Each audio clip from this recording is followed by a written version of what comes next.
avec la décentralisation. Et pour faire réussir la décentralisation, il faut une conviction de proximité, et cette conviction de proximité, c'est précisément le non-cumul des mandats.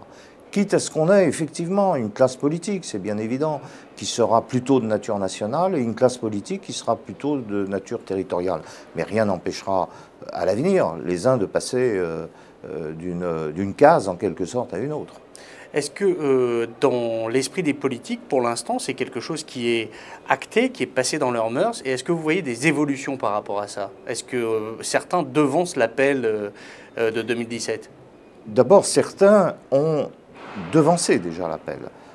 Au cours de l'année 2013, il y a eu très peu, c'est vrai, des députés et des sénateurs qui ont abandonné leur mandat et sans arrière-pensée, parce que eux-mêmes reconnaissaient qu'il y avait non pas des dysfonctionnements, mais des charges qui aujourd'hui sont parfois incompatibles avec le temps disponible pour légiférer. Je ne suis pas pessimiste parce qu'il y a une loi et que la loi a fixé de toute façon un curseur, un butoir à 2017. En revanche, cette loi va mettre du temps à s'appliquer pour la raison que j'ai expliquée tout à l'heure, c'est-à-dire le curseur de mars 2017, toutes les élections qui vont venir après et auxquelles les sénateurs et les députés devront se mettre en conformité.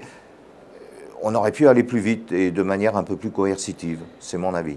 Il faut relativiser les situations de députés ou de sénateurs qui partent effectivement à la conquête d'une mairie. D'abord, il y a différents cas, et vous avez des cas de gens qui étaient ou conseillers municipaux ou adjoints et qui prennent naturellement la succession. Et puis vous avez le cas, et on ne peut pas dans les règles démocratiques leur reprocher, les gens qui siègent à titre de l'opposition municipale dans les conseils actuels, qui ont perdu des mairies en 2008 ou en 2001 et qui essayent effectivement, en étant tête de liste cette fois-ci en 2014, de reconquérir et d'apporter à leur camp, c'est valable autant à gauche qu'à droite, d'apporter à leur camp une victoire.